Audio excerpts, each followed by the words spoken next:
Welcome. My name is Joshua Hale. This is Do It Live Autonomy Podcast. Today on our show, we got a nice crew together. Agnieszka, she's brave enough to be on camera with me. Rod, nice to see you here again. We got a nice list of people on the side. We'll see who decides to pop in and say hello. We have a full podcast tonight. Just as I had suspected, as the season starts ramping up, people start getting more comfortable. They have things to say, and presentations start popping up left and right. I believe we had a presentation every day of the week this week. So I got some nice little clips to go through each one of these.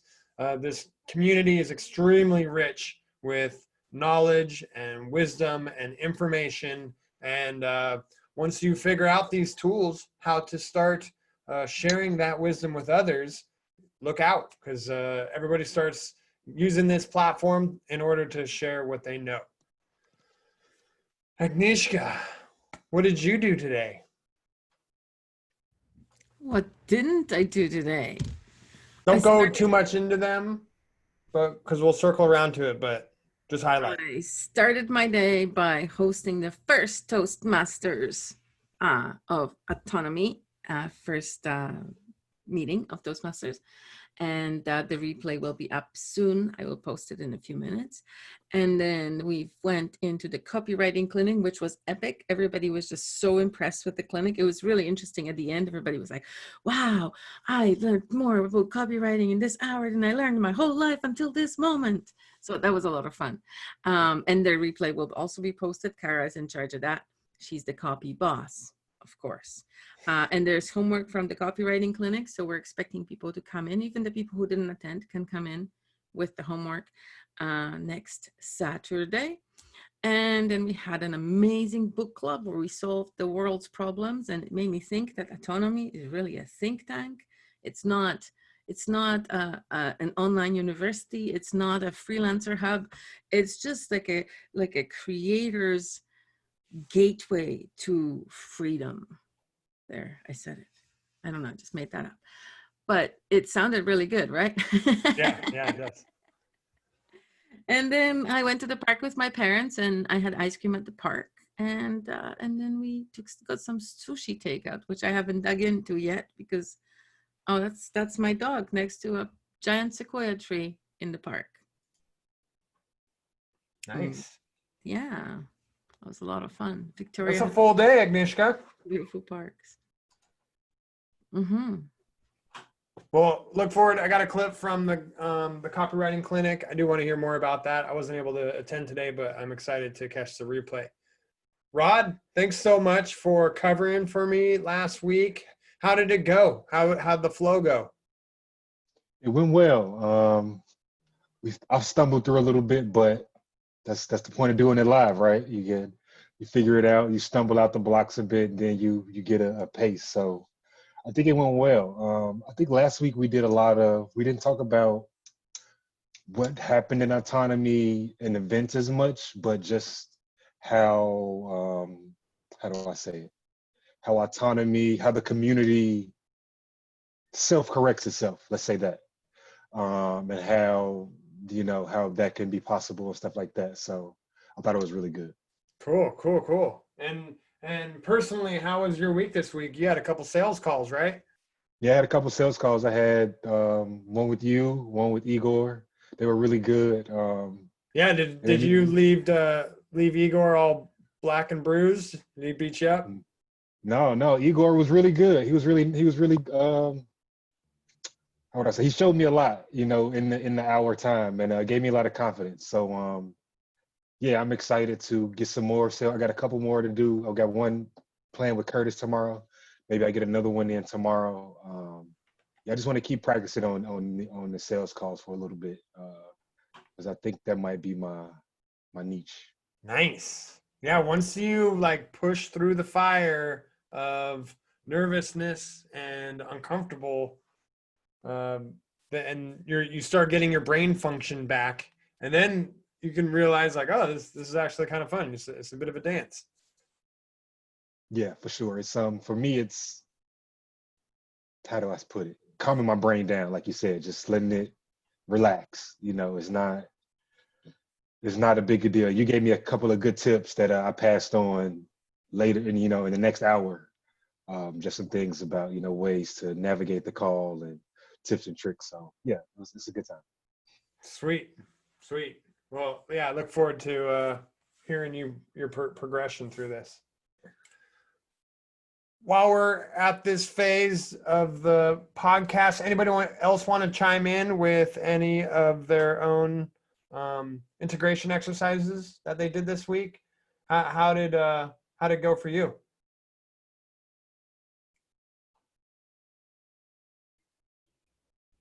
I did an alley-oop and there was nobody there. All good. I got something really cool to share. 19 essential skills for success not taught in school. This is lead magnet, aka, I'm trying to come up with a cool way to say HVCO, but it's a high value content offer.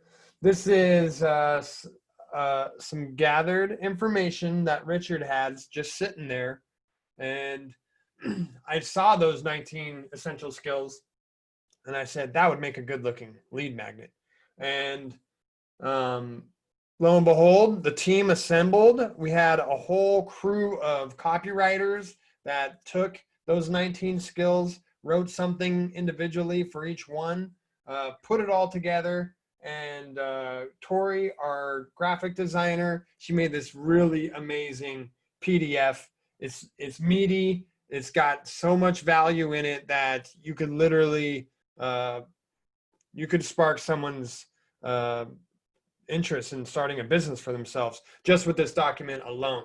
So it's now available. We're still kind of easing into this because we've taken everything that we've learned from Autonomy and now are applying our marketing back into finding new autonomizers.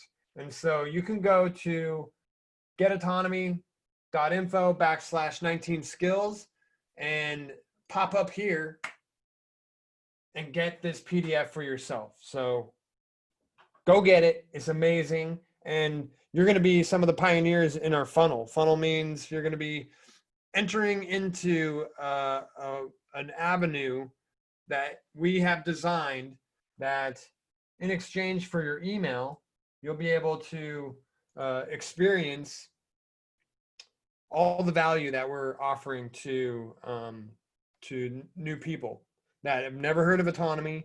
I've had a difficult time trying to express and encapsulate what Autonomy is because it's so vast. Like Agnieszka was saying, it's a think tank, right? So come here, put in your name, and get your free report. It's got a $59 value. How can you say no to that? And next step, you'll pop up right here.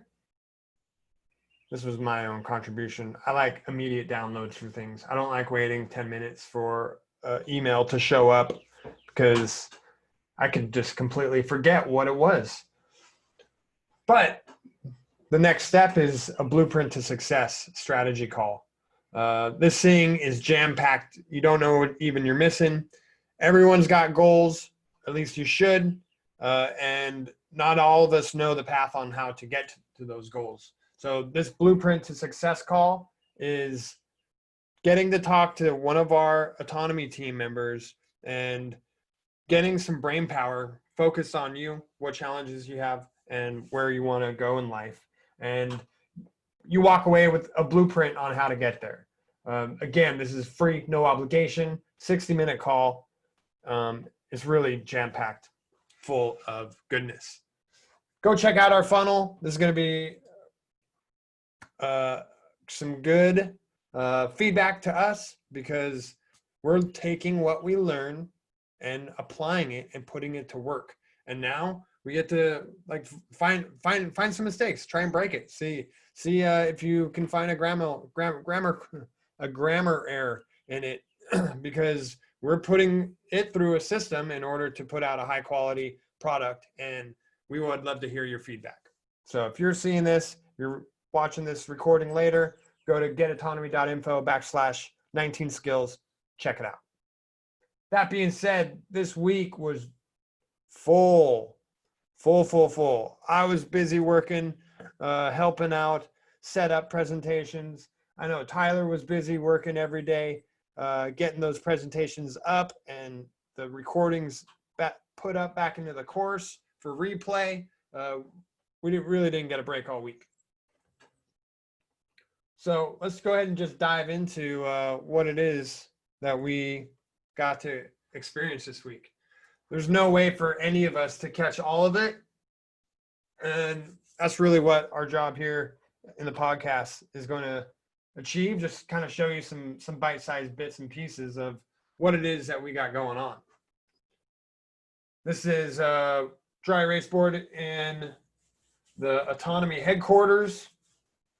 You can see everything is nicely mapped out, and this is not even showing hardly any of the guest speakers. So, all right, we got on Tuesday, Mr. Badnarik presented. He's got a Constitution course that he is just started this last week. He's doing 2 lectures per night for the autonomy community, and in that it's broken up with Q&A. He typically does like an 8-hour Constitution course. I've witnessed it. It's a massive amount of information, and so the Autonomy Unlimited worked with Badnarik in order to make it more digestible and more bite-sized, so that more people could gain value from it. If I was to approach you and say, hey, check out this 8-hour video, unless you're from the Tragedy and Hope community, most people would be like, whoa, man, whoa, 8 hours, come on. But if I was to drip that out to you in 30-minute videos, that's something that's easily digestible. So here's a quick little clip from Badnarik's Constitution course. Sorry. The axiom is that rights and privileges are opposite. Either I need permission or I don't need permission. If I do need permission, it's a privilege. If I don't need permission, it's a right. And those are the only 2 choices. I need permission or I don't. It's either heads or tails, true or false, yes or no, rights or privileges. There's no other option. That is our axiom upon which all of the other premises are built. So the axiom is rights and privileges are opposites. The corollaries to that axiom, the corollaries are true if the axiom is true. Number 1 is that all rights are derived from property. In my example, I own the land. I can do what I want. I can walk back and forth. If you own the land, I need to get your permission. And people will misunderstand that and say, well, Michael, I don't own a farm. I don't own a piece of land, but I still have a right to life. Please notice that it does not say all rights are derived from land. It says all rights are derived from property. So if you have a right to life, what property might that right be derived from? The moment they lay you cold, wet, and crying on your mother's chest, you are a property owner. You own your body. Now, we don't think of it that way. We kind of take it for granted. But if you don't own your body, then someone else does. If somebody else owns your body, you are, by definition, a slave. Powerful information. Anybody on the call catch this week's presentation on the Constitution with Michael Badnarik? It's the ultimate guide to restore your Constitution is the name of it. And I'd love to hear from anybody that caught that. I got the pleasure of meeting Michael Badnarik last year at Red Pill Expo. And I remember riding in the car with him, and I was quite impressed with what he had to say. I was raised not very educated in the Constitution and the government, and I didn't give it much weight. And since meeting Michael Badnarik, reading his book, Good to Be King, I now see the importance of it. It doesn't give me my rights. The Constitution doesn't give me my rights, but it's nice to know that there is some legal definition on backing up my rights. Hi, Roy. Thanks for coming on video. You're muted. There we go. Kind of new here. I don't know what's going on yet, but Hey, that's all right. This is how we do it. This is Do It Live. Roy, you're new to the community. How long you been here? 2 days. Nice. Oh, you're one of the bravest men I know. Showing up on the podcast, turning on your camera. Yeah, well, I've been trying most of the day today to get it figured out, and Just button mashing and it happened. yeah. Well, I normally run Linux, and I was trying to get it going on that all day, and I couldn't. So now I'm in Windows trying to figure it out. Oh, you are brave. So it's working. I don't know what I'm doing, but it's working. So hey. Awesome. Welcome to the community. You have a really nice camera. Everything Thanks. behind you is out of focus. I like it. And a Yeah, really so- nice computer chair too. It's true. Roy, you're mysterious. Pretty cool. Yeah, it's a Canon EOS. So, well, that was the problem I had hooking it up. I got a regular computer, and it's an EOS Canon camera, 80D. And so it was, kind of taxed me a little bit figuring it all out, but there it is. Nice. Roy, where are you calling in from? Where are you living? Medford, Oregon. Oh, nice. Nice. I'm up in Washington State. Oh, okay. Yeah, I used to live around Puget Sound area. Nice. I was in Bellevue, actually Everett, Bellevue, Monroe, Port Orchard.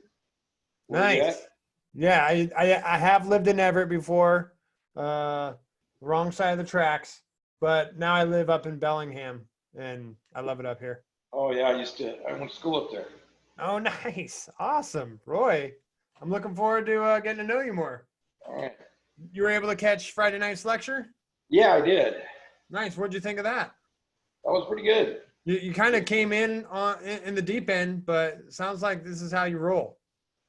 Yeah, I guess I'm part of season 3, but they started a long time ago, actually, didn't they? Yeah, I guess it doesn't really matter, but yeah, it's the ongoing education, but we're in week, we'll be starting week 11 out of 15. So by the time you start figuring things out, we'll be ready to start over again. okay. Don't So worry, you're doing- Roy. I'm from season 1, and I've been listening to these lectures for like a year straight, and I still haven't had enough. So it doesn't matter when you join, just like you'll listen to it a few times. Oh, okay. Well, yeah. It's really good. Yeah, what's That's most good, important but- is you get comfortable and you turn your camera on. So Yeah, well, that's what I did, but I'm kind of curious. I don't even really understand what's the Do It Live. nice. Well, let me give you a little bit of context. I mean, is this above where I'm at now, or is it okay for me to jump in? I don't even know. So what I experienced, we started this last season, right? There was so much going on each week that I decided to start a podcast where every week we could get together and grab clips of all the different events and presentations that take place in the autonomy community and be able to talk to a group like we got here and get everybody's perspective of what we missed, what we got to catch, and be able to just recognize like what we want to like go back and catch the replay of. Because just as I had suspected, things really start ramping up and a lot of things start flying by. Like there was five events today that took place, all student ran. So this is a great place to just kind of catch in weekly, just to hear behind the scenes, meet the community, and be able to figure out like what it is you should go back and watch on the replay. But we also admire your bravery and how you just came off mute, like you own the place. We love it. That's exactly how an autonomous person behaves. And we applaud you for your Oh, yeah, I've been trying to be autonomous all my life. Problem is I've been doing it the hard way, I think. So well, now you're among peers.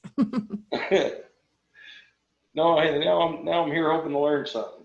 To learn to do it the easy way, maybe. I don't know. Figure out what I've been doing wrong. Well, Roy, feel free to chime in. I'm going to move on to the next clip. Okay. I want to share a proverb. Thanks. What? Before enlightenment, chop wood, carry water.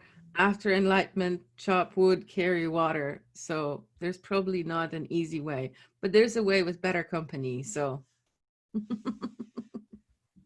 maybe it's easier. Who knows? Wednesday night, we got to witness Lisa Manfredi putting on her presentation of financial freedom, gaining financial freedom. It's extremely valuable information about how money operates, how the banking industry operates, and we're going to check out a little clip here about inflation. So there's two ways to look at inflation. There's what is inflation, and then there's how do we perceive inflation, or how do we interact with it. And I think we often think about the effect, what actually is the effect of inflation. But the cause is really important. And I'm going to mute somebody. I was just looking to do that too. So inflation is just very simply an increase in the monetary supply. So in our case, it's a currency. But there's effects. The more we put into the more currency we put into the system, the more that our purchasing power goes down. So as we increase the monetary supply, we increase the price of things. It doesn't mean that things are more valuable necessarily. It doesn't mean that an apple is now worth way more than an apple was before. It's just that there's so much more money circulating that it affects the price. Other things can happen too as a consequence. It could affect the supply as well. But generally, we see the effect of price changing. And things generally shift together. So the cost of living will change, but our salaries will also change. So everything sort of tracks pretty closely together, or at least that's the idea. And how does this happen? So we work with a central bank. In our case, it's the Federal Reserve. I'm going to leave that ominous name just hang there. Did anybody catch this presentation this week? I wasn't able to digest it yet. I just want to comment on the last couple. Sorry to jump over, Rod. Yeah, that was really good. But just like going back to what you said, Joshua, the amount of information that was packed into this week was like incredible.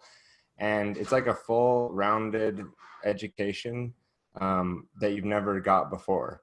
It's really a unique set of people that are coming to the table and giving their different information. It's like courses are unfolding. And not just that, but the type of information that it is, again, is alternative, I guess is a good word for it.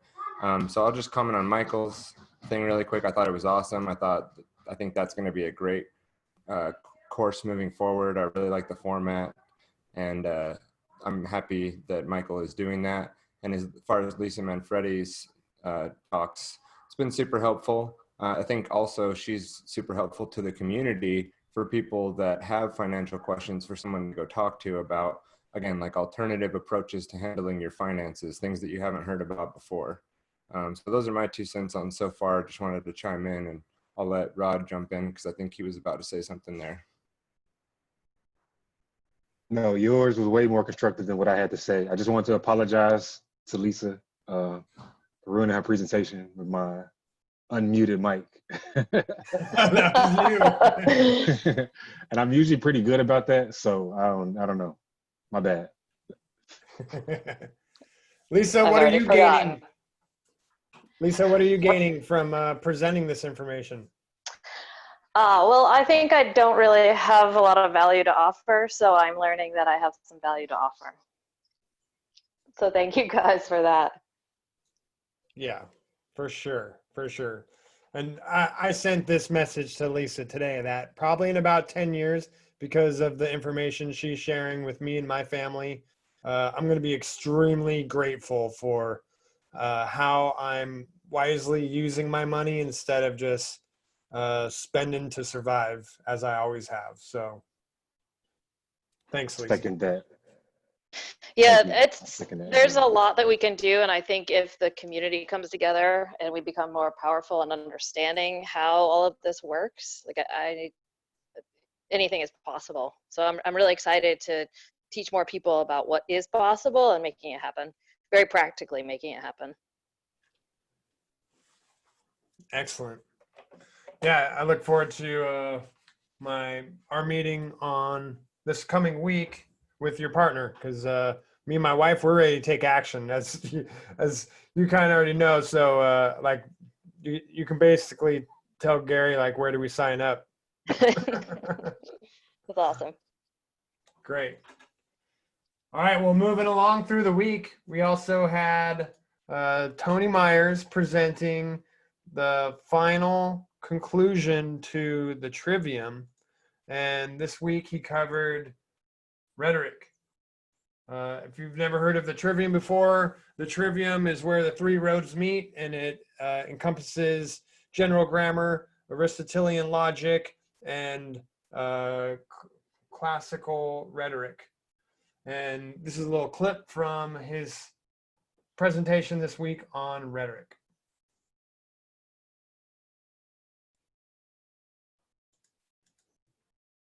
So here are the three modes of persuasion we just went over. Pathos obviously requires one to put the listeners or readers into a frame of mind favorable to one's purpose, principally by working on the emotions. In other words, it's an appeal to emotion. Ethos requires one to inspire in the audience by courtesy and other qualities, confidence in one's character, competence, good sense, good moral character, and goodwill. It's an appeal to authority. It's not a fallacy necessarily, because ethos breaks out into a couple different, you can call it categories, or has a broader extended definition than just authoritative. What do I mean by that? Certainly you can go in front of a group and maybe you have certain expertise. You're an engineer, you're a certain educator, you have certain degrees, you have certain experience in a given field of knowledge, but that's just a prerequisite. Certainly that aids in your ethos, aids in your ability to showcase that your authority is legitimate and should be listened to. But it's also something we do throughout a speech or throughout an essay. The way in which we reason, the style and the arrangement, the style meaning the language we use, the arrangement of the information, the way we tell a story to make it relatable maybe to the audience. Ethos is something that's more nuanced and broad than just your basic credentials. It's something that can you establish some form of trust in the audience to which you are speaking, so that they are willing to promote you in their own minds as a form of authority, someone they can trust, someone they can actually listen to and say, well, this person, with their, not just their expertise and experience or their credentials of whatever type, but they're making reasoned arguments. They're appealing to something I can relate to, maybe, even if it's in front of a group of people that maybe disagree with the person. You know, the person can say, well, we disagree on X, we agree on Z, but let's meet in the middle on Y here, and let's talk about the Y, X, Y, Z. In other words, we're looking at it that way, and that Y is something we can have a discussion about, and and then you maybe tell a story as to why, look, we may differ on X for whatever reason, but you tell a story that makes it relatable to them as to why maybe you come from a different angle as to a perspective that they may not hold. And that's difficult in groups such as that. They're already pretty much bogged down in their own position. They're unwilling to move. They're recalcitrant, in other words. But there are many different ways to help establish ethos. It's not just I have a PhD or I have an engineering degree or I've been working at XYZ company forever. And obviously, that would be a fallacy if you just appealed to that and then didn't actually build out your arguments for the reasoned analysis and other appeals such as pathos and logos, which logos and pathos put together produces the most probably prominent or persuasive means of actually persuading any group or individual at all.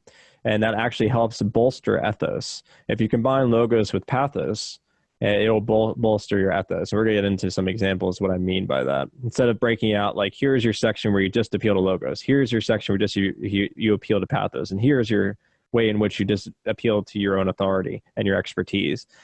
You don't want to think about it in a disconnected fashion like that. And when we get into the 5 canons, we'll show how you could appeal to any one of these all at the same time and many times. And that helps really build effective argumentation.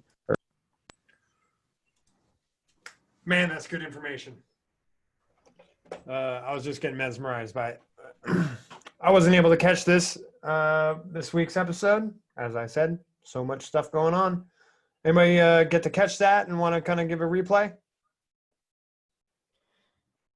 Yeah, I was there. I mean, I've been there for the whole series. It's jam-packed with tons of information on the trivium. There's not too much juxtaposition, I don't think, between classical trivium methodology and the trivium method. But he did, as we discussed, Joshua, this week, do a small caveat, I think, in the beginning of the series on that. And I think he plans to do a course on logic next. But yeah, that was extremely helpful. You know, I don't agree necessarily with Tony on everything, not that we have to agree, or it's kind of even weird that I said that, but it's okay to take in information and grapple with it and kind of look at everything from these multifaceted angles, because that's what it is. I mean, nothing that we look at or consider in this world is as cut and dry as it seems. And I think the world is unfolding rapidly and showing us that too.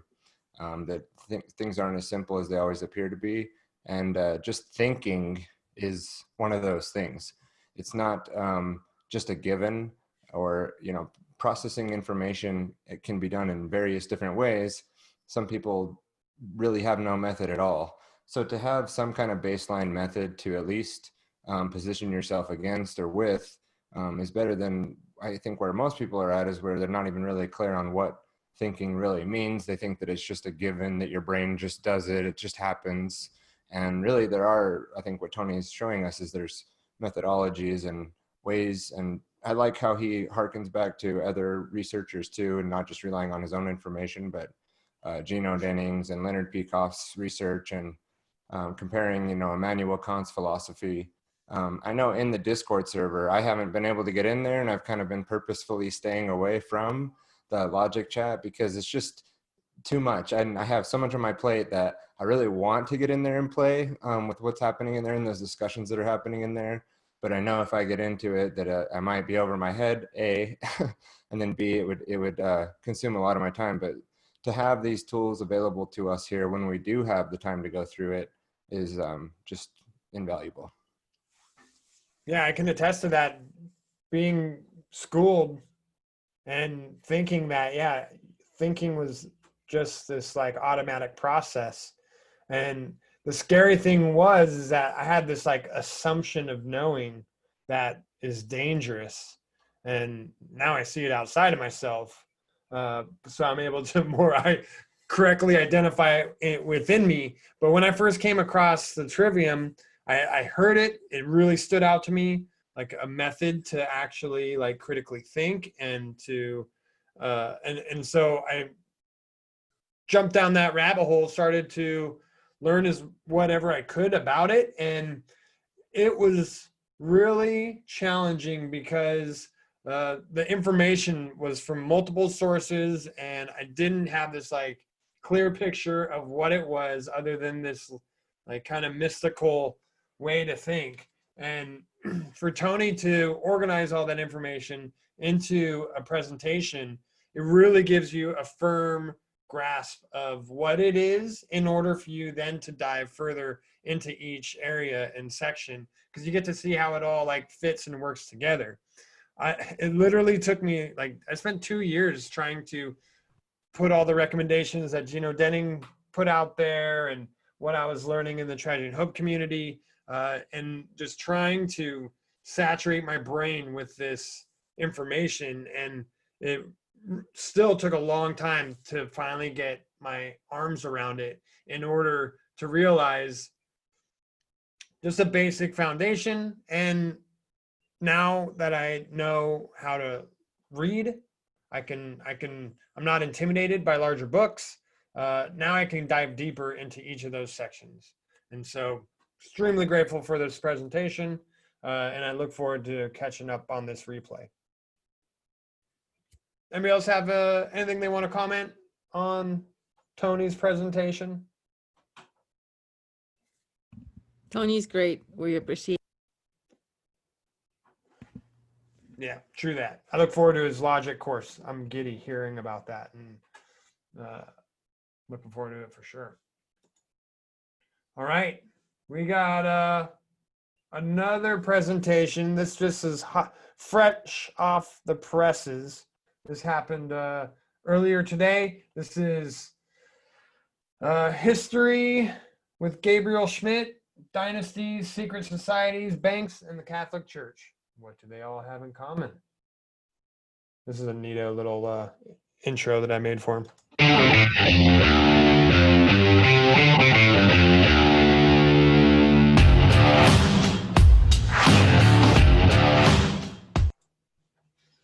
That had been expelled from the city or had their political power restricted, while also inspiring increased worker unrest and secret labor organization. So political power is a real tricky thing to have during this period because you have bankers doing fishy things, you have the influence of the church, you have people conspiring against you to try to regain power. And yeah, that's it's tough. It's a tough game holding political power. I would say a lot of us we think of holding political office as being some kind of, valuable or, I don't know, in some way elegant form of just a job, but really it's a constant struggle, especially in a time when you have kind of lax communication and, just conspiracies, it's tough. And then it's even worse when they bring in foreign rulers and powerful families from the countryside to, stir unrest. So this is a pretty long quote. I've tried to highlight some important parts of it. Basically, people who are living in the countryside are overly taxed by the Florentine government.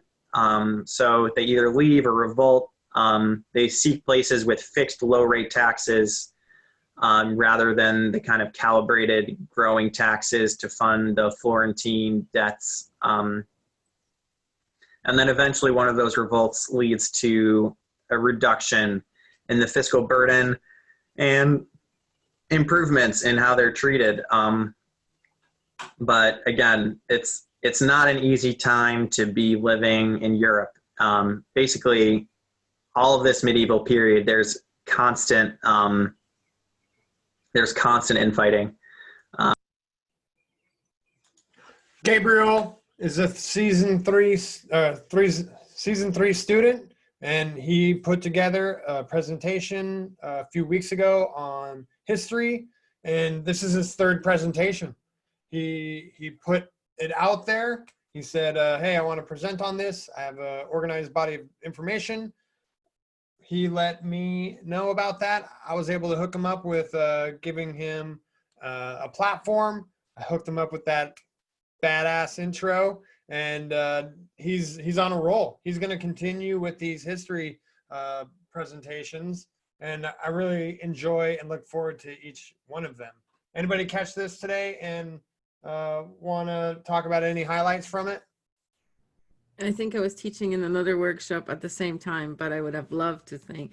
But what I did catch is Eric and Gabriel the other day discussing in the clubhouse or one of the dojo rooms the different versions of history and their different perspectives, because Eric's studying one school of thought and Gabriel is studying a different school of thought. And I thought that was just great, listening to the different perspectives and seeing how they compared notes. And obviously they didn't agree in the end because they are fundamentally different, but it was really cool to listen. And it was just great. And I just love catching these conversations, you know, when we stop by the Discord and we get into these conversations that are just epic. And, you know, when I was working in corporate and talking by the water cooler, there was never an epic conversation, I can assure you. I mean, the topics range from pet pictures to purses. But here... Oh, I wish I caught that. Yeah, it's a healthy environment where you're free to disagree, but bring a strong argument, right? And let's learn from that. Those are some of my favorite things to listen to, is having that contrast of two separate views and being able to follow that dialogue, because I always learn a lot from those. And happening in the dojo, that stuff typically doesn't get recorded, so fear of missing out is a real thing in here. Yeah, I got to catch Gabriel's lecture today, and I thought it was, really good for it, not for how do I say, for him just researching it for this lecture, because I think the other presentation he kind of knows something in his wheelhouse that he already kind of had in his back pocket. So I thought it was really good. And Agnieszka, I don't know if this is the same conversation you were talking about that they had, recently, which I think I was there for that one. And I found it interesting, especially when it's differing viewpoints, that is usually somewhere in the middle of those two.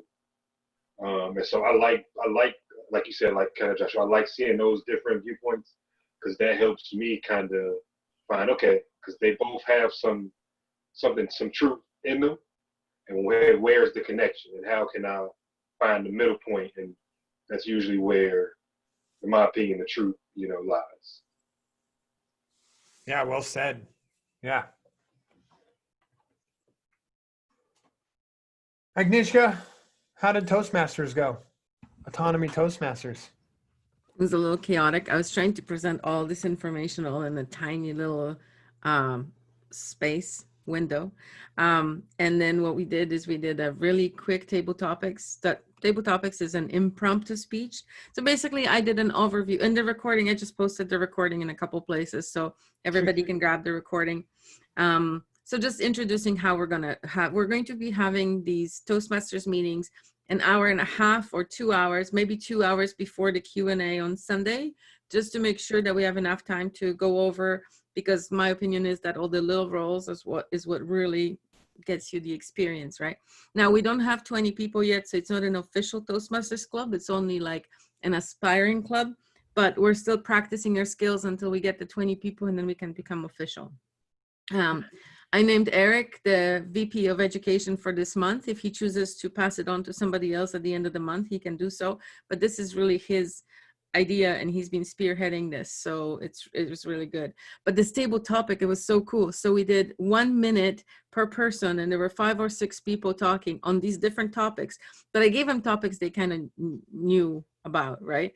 But they were able to present their ideas and what's like important to them. Boom.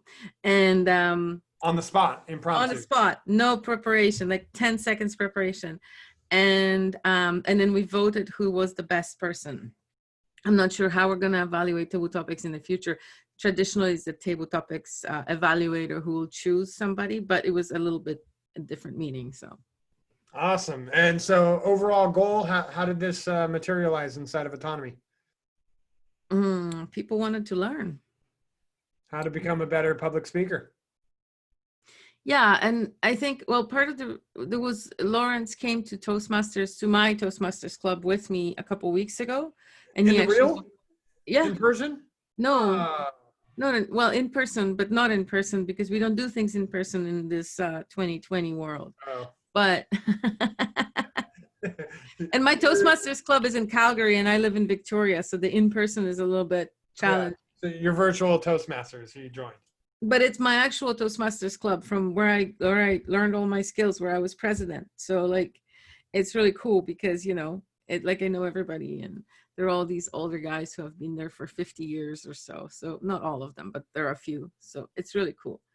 And I think Lawrence enjoyed it too. He's here, you can ask him. But yeah, it really inspired me to really step up. And Eric was also inspired because he saw me attending the Toastmasters. And so we made it happen. And I think it'll be fun. It'll be a little challenging because it's a huge curve, and there's only one other person who's got Toastmaster experience in the group. You do? But you're not in the group yet. No, I'm not. At times tough. I'm usually making breakfast for the family, but I want to support this. I want this to grow. I did a year of Toastmasters about three years ago, and one of the most scariest things I've ever like signed up for and did, and it is, you got to like walk through the fire, and you're gonna suck, and just accept that and move forward, and then you just keep practicing, and it gets better. I remember trying to do YouTube videos, like vlogging, 5 years ago, and it was so painful to do it, so painful to watch myself just stutter and my ahs and ums, and just having no real self-confidence. And that's what pushed me into trying out Toastmasters when I learned about it, and glad I did. It's a powerful skill to own. And luckily, yeah, I've kind of since then been thrown into positions where I'm either like hosting meetings or hosting groups or doing meetups or something. So I'm constantly still presenting in front of others. And if I ever get time again after having a kid, I'd love to go back into Toastmasters. So kudos for starting it inside of Autonomy. I'm trying to think if I ever did anything like that before Toastmasters. And I think I did I taught a couple lunch and learns. I remember one was at the blood bank, the office, and I sucked so bad. You could see these people's eyes glazing over. It was crazy. Yeah.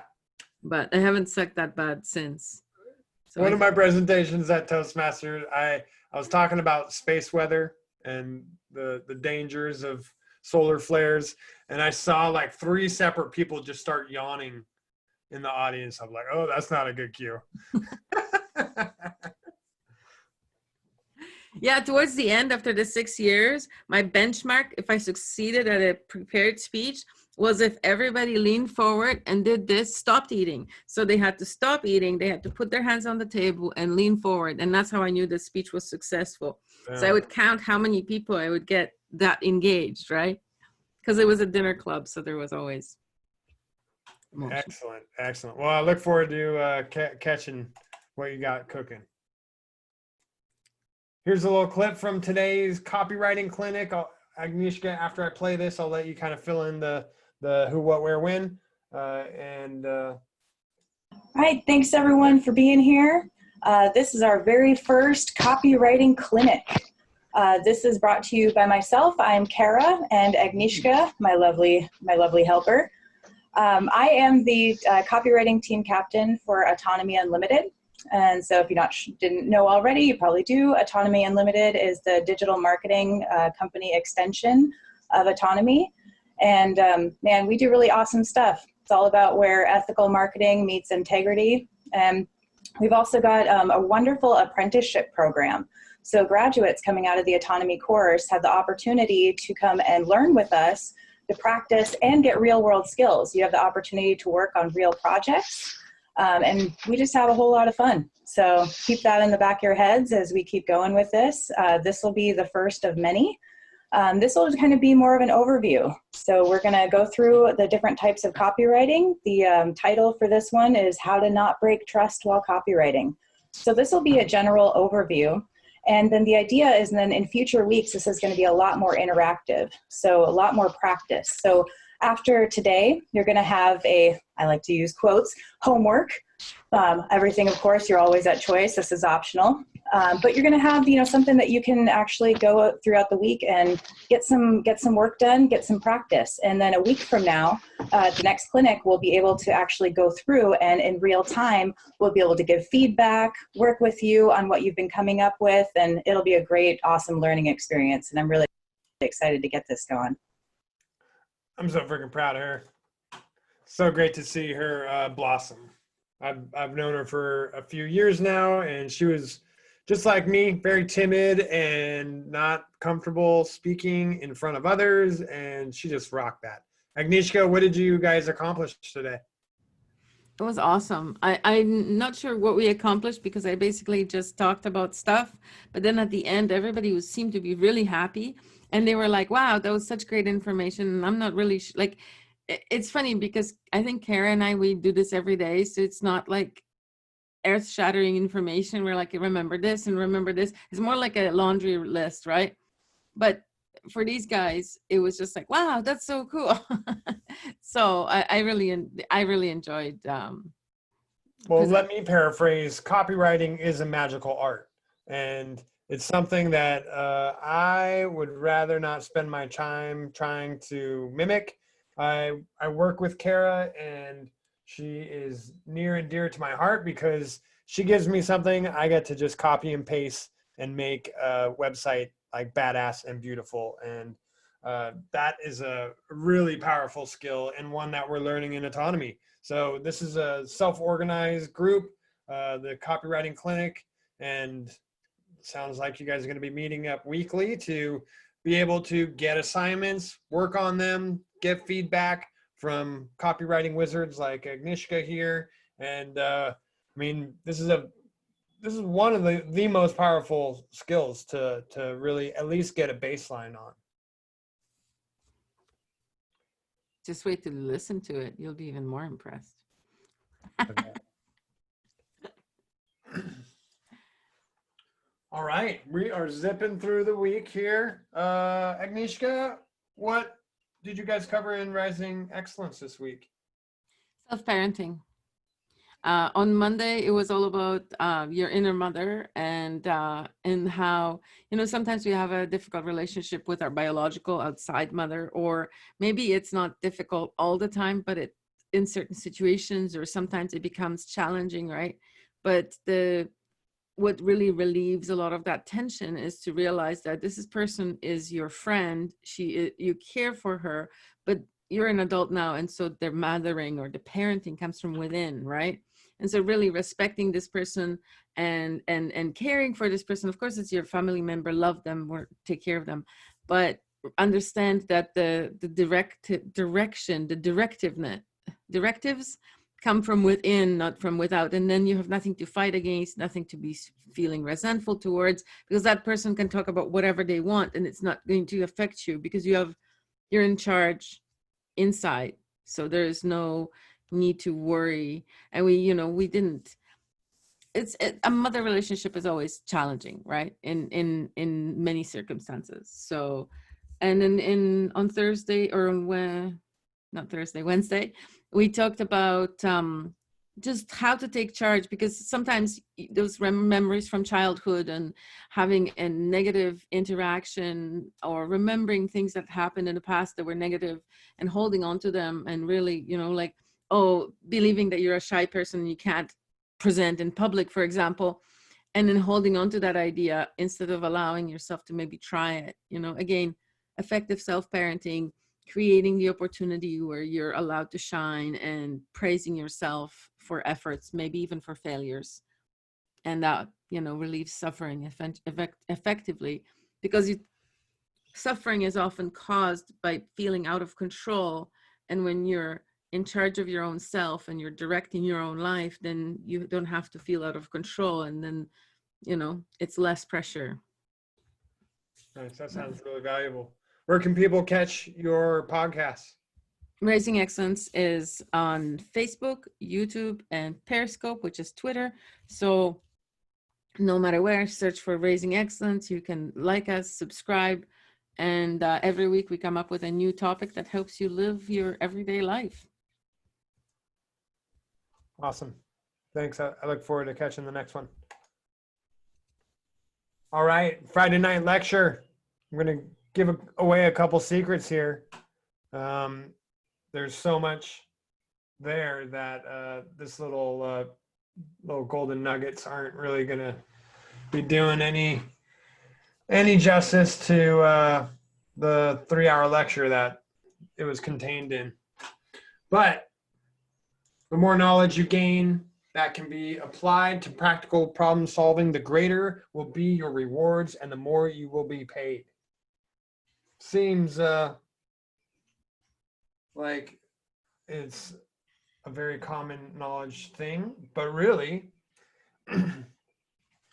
typically people just like get a job, right? And they aren't that motivated to be problem solving. They're actually like, they made it, they got their job. Now all they have to do is wait for 5 o'clock to take place so they can go home and get paid.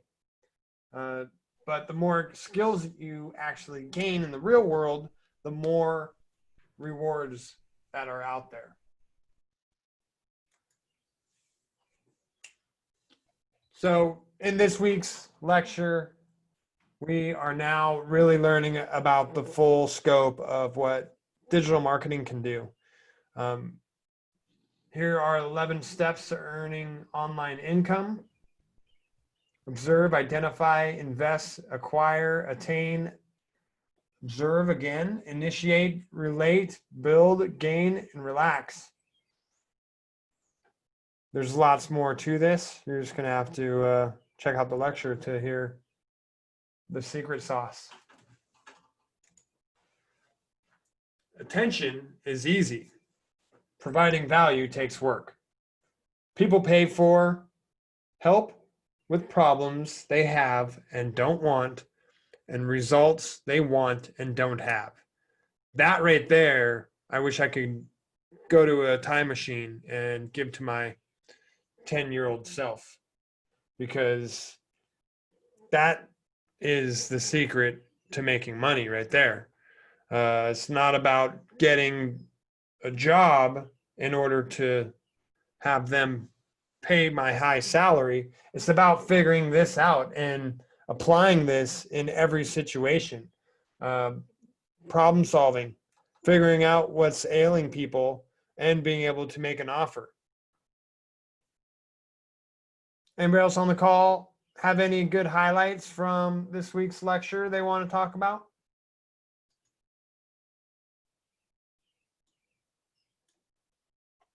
It was stunning, I know. It's one of my favorite lectures. I like the nuts and bolts lectures. I really enjoyed the beginning of the autonomy course, but these where you get into like the how-to and here's what you do, and you get the actual like I said, nuts and bolts of it. That really, to me, is as a kind of more emeraldy type person, that interests me, and I get really excited about envisioning and imagining how I can apply those skills myself. And then you mix that in with the copywriting meeting from this morning, and then after that, the email ideas and the email funnels that I came up with today, with all the things that have been floating around in my head. It's really just kind of been sinking in, as Agnieszka said. This is my second time going through the course, and I think a third time or a fourth time is going to be just as valuable because of the length and depth of the lectures and the material. So those are my thoughts on the lecture last night, and great job, Rich, as always. We were cursed by the technical gods in the beginning. Kind of the first, well, about the second time this season that we've had minor technical difficulties, but Rich works right through those, and as a team, we can kind of help him feel like, you know, he's doing just fine, and if there are any issues, we'll address those as they come up. Compared to season 1, those were really like not noticeable. Yeah, I fully agree with you, Tyler. Being able to like understand the scope of what digital marketing is, what sales is, and how these like show up in our lives, even if we don't even like go on a computer or create a business. These are ways that we are able to deliver value, to make offers, and really become not dependent on a paycheck and doing things out of integrity in order to make a living, but figuring out what you want to do and how you can help others and take care of yourself. Rod, what'd you think of the lecture? It was really good, but it was also bad as well. But it was it put the pressure on.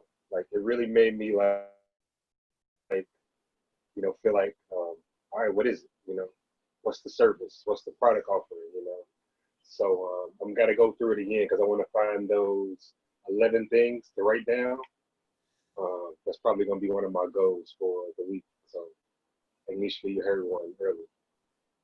So yeah, I'm just really like it's getting towards the end now, and I won't have the excuse of I got a lecture Friday or all this stuff. So I'm excited, like, nervous and excited at the same time. And Rod, you're kind of just figuring out what it is you want to pursue. Is that kind of what that pressure's all about? Yeah. Like, what do I want to do, and like, what am I good at? You know, what can I do that I don't turn off so it won't feel like work? So yeah. And may I just add how wonderful Rod is at leading the accountability group in Autonomy. And I do hope that there are more groups, because I've been singing Rod's praises, and now more and more people want to join our accountability group. And pretty soon we're going to have a meeting of 3 or 4 hours. But of course, I'd love to have more people in it too. Everybody. But maybe what we can do is redirect, like somebody else take leadership of a different accountability group. And then, you know, but the cool thing about it is, you know, the cheap or the sly way of doing it is just go, okay, I'm going to be accountable for doing what I've already planned for doing. But the key to unlocking the power of the accountability group is actually putting things on a list that you resent doing, that you don't want to be doing, that are on your list, and you're like, oh, cringe-worthy things, like, oh, I don't want to do that. And then you put that on the list, and then it's like, you have to admit to these guys at the end of the week that you suck. And this thing you've been putting off for 6 months, you're still putting it off for another week. I mean, how crappy does that sound, right? I don't want to be that person. So, yeah. Yeah, then you really eat your frogs first, because you don't want to walk into that meeting. And then Rod he's got such a gentle, like, father energy. He's like, that's all right, dear. We can't advance to the next level yet, but, you know, do better next time. Oh, good. Don't worry about it. We'll just support you no matter what you do. Too bad about that next level, though. Oh, what was the next level, Rod? What was it? Oh, yeah, no, there's no point in talking about it. We'll wait till a week when everybody does better. So good. When and where is this accountability group? You can't get in. It's a closed group. Oh. You might want to put a submission to Rod. You know, we might put it to a vote. Or maybe like we might open 2 spots and then do a lottery for all the people that want to join us. This was a limited number, like mastermind / accountability group. Awesome. Yeah. Yeah, we need more of those. But Rod is just particularly good at it. I mean, I led one of those last year, and you know, I'm good at a lot of things, but I wasn't good at that. He's just amazing. So, nice. Thank you. I appreciate that. One thing, this is random. When you get a chance, everybody should go look at the moon. It's really dope.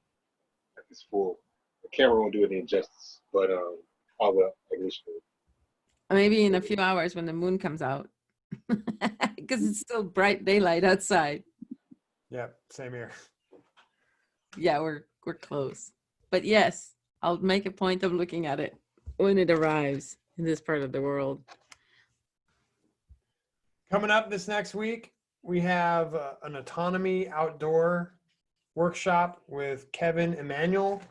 That's going to be this Sunday, tomorrow night. Looking forward to that. I know outdoor survival skills has been gaining some interest here in autonomy. You can't really be autonomous if you can't take care of yourself outside of your terrarium.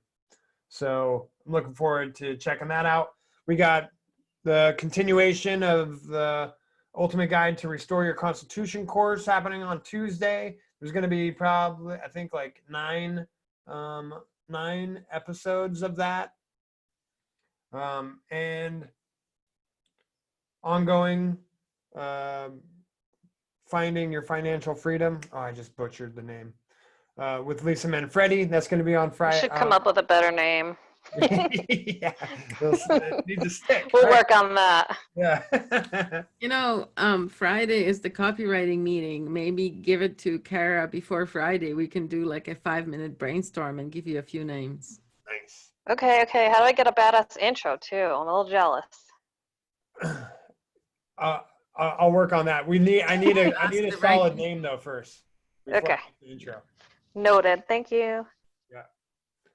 Well, excellent. I'm going to wrap this up. That's it for this week's Do It Live Autonomy podcast. Thanks everybody for tuning in. It's great to have a full room.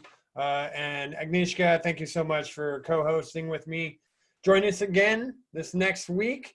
We got Q&A happening tomorrow morning, and then another jam-packed week full of presentations and guest speakers. And if you want to know how to get autonomy for yourself, go to getautonomy.info/19 skills. Go check that out. It's awesome. That document alone will change your life, and that will begin the journey on becoming an autonomous individual yourself.